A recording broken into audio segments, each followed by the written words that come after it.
yeah, after that, we just, you know, we're in the mix and running around all those circles. You probably saw us running around doing whatever we can. Explain the YouTube scene in LA at the time. I have no idea what it was. I knew we were going to talk about this for like an hour. Right. I only saw it from a distance. You know what I mean? Because I was still in traditional media at the time.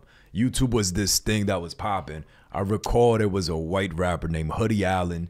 You know, and Macklemore and all those guys, like, you know, Watsky and all those guys. Yeah. And I know that was like a movement that was happening. And then you had the Asian rap side, D-Pride, you and guys, Crazed, you know. So I only saw it from a distance.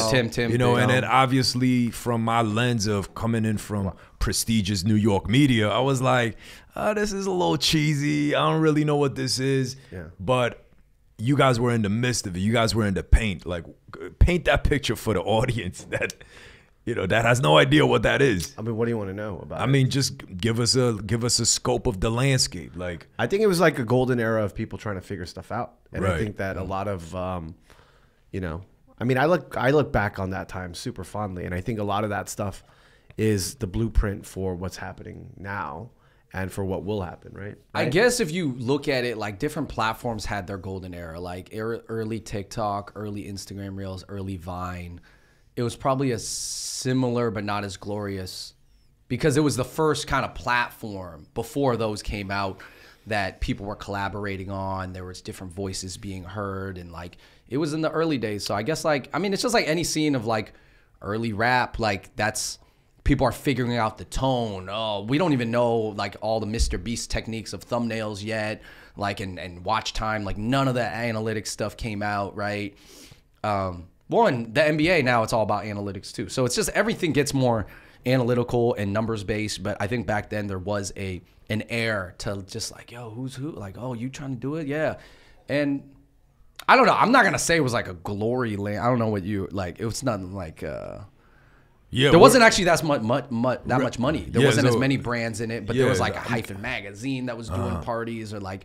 But there's way more events now with Gold House and all these different like. Yeah, way but more like, money. how are you guys making money as YouTubers at the time? Nah, we did. I mean, it was AdSense and brand deal, same thing, but it was early days. So like our first brand deal was with 99 Ranch. Shout out to Night. We did it for a music brand, and that's how I met our current agency, Mylin from Click Now, who now helps a bunch of creators get deals. So we've been with her for a long time, but that was our first brand deal, and it was gift cards. We didn't get money from 99 Ranch because 99 Ranch, shout out to you guys, they didn't give us cash, but they gave us like thousands of dollars at 99 Ranch. So we were like, so your first brand deal was paid via gift cards. Yes. By 99 Ranch. By 99 Ranch. How much were the value of the gift cards? Thousands of dollars. Thousands of dollars like, worth like, of 99 Ranch gift cards. Yeah, you got to pay tax on that gift card, by the way. Did I? Of course you did. Of course you did. Of course you did. Get a good CPA, guys. Yeah. But yeah, so anyways, I guess we're working 2 jobs, both working full time. David quits earlier to lead the channel, and then I'm working because I have a flexible schedule, and I make decent commission at selling salon shoes, putting Miu Mius and Valentinos on women's foot. So then I quit, and then we're going full time, and we're just like chugging along, and then like. But you only had a 99 Ranch deal. What made you guys be like, yo, we're gonna go full time? Oh, well, I saved up. Was AdSense starting to pick up? AdSense a little bit, but really I just saved up, and you know, you just save up and you just take that leap. You have to take. Everybody has to take a leap at some points, whether it's a big leap, a small leap. You got to take a jump, and we jumped. Yeah. You guys never signed with an MCN either, right? We did. We were with Maker early on. You were? Yeah. Maker was our MCN for a long time, and then they went down. Who was your? Who was your point? I think the first guy was. I want to say his name was Adam. A chill white dude, kind of tall. Adam was cool, but Ben Bezene. Do you know Ben? I know Ben. Ben was our very first. That's actually. So funny. Okay. Ben's a comedian now, and he's hilarious. Shout out to Ben. I mean, you guys were OG YouTubers, very successful. I call it second wave OG. Second wave OG. Wong Fu, Tim, Kev Jumba, first wave of the Asian YouTubers. Yeah. Oh, Ryan Higa, of course. Yes. That's right. Yeah, that's great. What wave are we on now? Well, I think this next wave includes all the different platforms and TikTok. So honestly, I lost track when TikTok dropped. I don't know. We're on like 5th, 6th wave. I don't know. Yeah, in Asians. In Yeah, Asian just talking about Americans. Asians. Yeah, Asian like Americans. this. Let's just our 5th generation. Yeah, fine. Are you up on the newest generation, by the way? I think Jeremy and Nectar, those guys, they're part of that. Yeah, 949. Yeah. Yes, All I those would guys, say yeah. so. I mean, Jeremy's even older. Like they're even Jeremy's older. older, but in terms of him and his brand being a personality-driven platform or content channel, I would say, Jeremy Kim, right? He makes great content. Oh no, he's great. I love Jeremy. Good job. Maybe Ethan is he? Do you know Ethan Uncurated? I think Ethan is like a generation after, because even the way he approaches stuff, like his perspective, like if me and Chris Cho are in the same wave, you know what I mean? Like Chef Ethan Chris and Cho? Okay, if we're in the same wave, like the way that Ethan makes content and the way he approaches things is so funny. I wonder very different. I wonder what wave you're in then. I don't even know, dog. You know what I mean? I guess I'm wave, whatever the wave that Chris was, so picking up on TikTok, because I started in 2020. But when's your wave come? When's your peak? Like I would don't want to say- say peak, but wave. Like we all have seen waves come and go. It's like surfing, like you gotta definitely. paddle out. You see a wave, jump on it, ride it. The number that I got to right now essentially all accumulated in between 2020 and 2022. So it was like that 2-year window. Okay. And I've been kind of stagnant for the last 2 years. Okay. Whereas Righteous Eats as a channel has grown. Can we actually do that as a fun exercise? So if you guys are second wave, who's in the third wave? Third wave is I don't know if you know Linda D, Richie Lee. Richie runs a really big D2C clothing brand right now. He kills it, man. Richie, I'm so proud of him. Richie Lee collection. Oh, okay. I'm wearing its jeans right now. Oh, word? Yeah. Yeah, he makes that's what's like up. cut and sewn. It's not like a t-shirt brand. But Richie and then And this person is based in LA? no, Seattle. He's our boy from Okay. Seattle. Say we word. helped launch his channel in LA. He came down because he saw us doing our thing, and Richie is my best friend since like 3rd grade. A lot of Seattle pride. Yeah. Vietnamese guy, always into cool stuff. Always had great style. Always hilarious. I thought he was funnier than me on a personal level. And then he was like, yo, I see you guys doing the YouTube thing. Like, I'm just worried. Like, I want to like come down and like see what's up. And then Dave was like, yo, come down, move down, hurry. And then we're like, all right, let's do it. And then we're just like putting Richie through the boot camp, and just helping him. We're living together. It's a fun time. Everybody's growing. He's figuring it out. And then he takes it back to Seattle. You got to move back to Seattle. And then he turns it into this monster. Like, and I'm not surprised you guys haven't heard of it, but like in its space, they do so many numbers. Like he's paired up with people in OC now, manufacturers and stuff like that. The leverage. And then, and he took it to like another stratosphere. I'm so happy for him. So Richie's probably like 2014 to 2018? Launched 2015, growing 2016. And then Guava Juice guys, I think that's around the same wave 3. Those Roy Wasabi and the Wasabi guys. Yep. And then who else? And then wave 4, I would say is I think that's when you start seeing a lot of like the foodie chef content. Totally. And like, I know he's not Asian, but like kind of that stage of Cooking with Babish is like when he blows up. And then everybody that is like comes connected to that. 100%. That's like squarely 2017 to 2019 probably. And then pandemic bursts a whole bunch of TikTokers. Viners kind of make their way back into YouTube and all this stuff. And then wave 5, I think, is essentially the good Asians that are now becoming creators. So it's the bankers that are doing personal finance. Yeah. It's the startup people.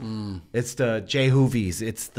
It's all those folks that are like, okay, cool. Like, When you said good Asians, like the people that were on the stereotypical path. I guess corporate. Right. Yeah, they're corporate Asians. Right. But they were inspired by all the generations before. Yeah, and now but- they know how to make content because they also specialize. So it's like I follow Brian Shu, who's based out of New York. He's the stats guy. Yeah. This is it. He's like, you probably seen the video. And he's from the corporate world. That's not his full time, but like Yeah. he's making an impact. I see that homie. I don't know. I forget his name, but he's like this tall, good-looking cat. He does like Real estate? Yeah. and he sells all the like. Some of the Asian or what? He's an Asian cat, like luxury condos I think he's and joint. Korean. He shows like the $13 million. Yeah. Korean Ryan Serhan. Yeah. Korean Ryan Serhan. Say word. Sorry. Shout out to Ryan. Shout out to Ryan though. Oh, Jimmy Zhang. I don't know if you guys know him. He's from New York originally. He's like Right. 4, I want. So like I would say like me, Chris Cho, Cafe Maddie, like we are all pandemic babies. Like, Yes. we started making content because of the pandemic during that time. So That's a whole generation on. yeah. So I So mean, is that 4 or 5? I would say that's 5. I'd say 5. Yeah, 5. 5. And then maybe we're starting to see 6. Yes. Because Yeah, these are people who, after the pandemic, after you guys, Yeah, and I think 6 in Asian American. It'll be interesting to see where the Asian American. Yeah. Oh, you know what? Actually, yeah, there's so much Asian American wave 5. Yeah. From like the families, you see that stuff on TikTok, like the family in Virginia, the family in Irvine, like the dad doing like the funny stuff or like sneak. I don't know where they're at, but yeah, I'm probably I've just come across right. So it's just like, I think it's a lot of the families and older folks that saw the stuff and the success and essentially the traction that you guys were getting that were like, cool, I'll do this. Yeah, those are the people. Everybody from like wave 4 and up, they call us OGs. Yeah, that's they what I'm don't saying. know that I'm wave 2. I'm like, trust, like, if I'm 10 plus years in the game, there's people who are 15. Yeah, we started in 2009. Tim De La Ghetto, Wong Fu, 15 years in. Yep. They're still going. Yep. You know. David Choi. Yes, David Choi. Yeah, he does apps now. He does something different. So, but yeah, man, I think it's like what I'm seeing that I love. And there's like things that I love and don't love, right? Of like what I've seen, and I don't want to be this old cat that's like, you know, like the old cats. You know, the '70s basketball players, like they don't play like, yeah. But like, be the old cats. Talk to I think you should be the old cat. You know, one of the things I want you to be. Should I embrace it? What's your suggestion? Give me some. Can you consult me real quick? How old of a cat should I feel? I mean, so I'm literally older than you and actually part of the generation before, I think. You literally have like white hairs on your Yeah, I literally have white hairs and you know, buy my clothes from Costco and you know, he's my rocking a mother-in-law. Benjamin Moore hat. Yeah, like he's not doing sarcastically. But that's kind of like circular, right? That's like I a know hipster this thing is now. like super hipster, but he didn't do it with that intention. Yeah, I don't literally like. I don't. That's give just a fuck. suburban now. Yeah, I don't give a fuck. Is basically the point. But I think one of the things I do is I really try to be just humble and dumb about like new shit coming up all the time, right? And you're like that too. I can already say like whether it's 949, like I don't care. Like I just want to know. I'm obsessed with trying to figure out like okay, like what is it? Like oh what kind of shoes are those? Oh like what are you guys watching?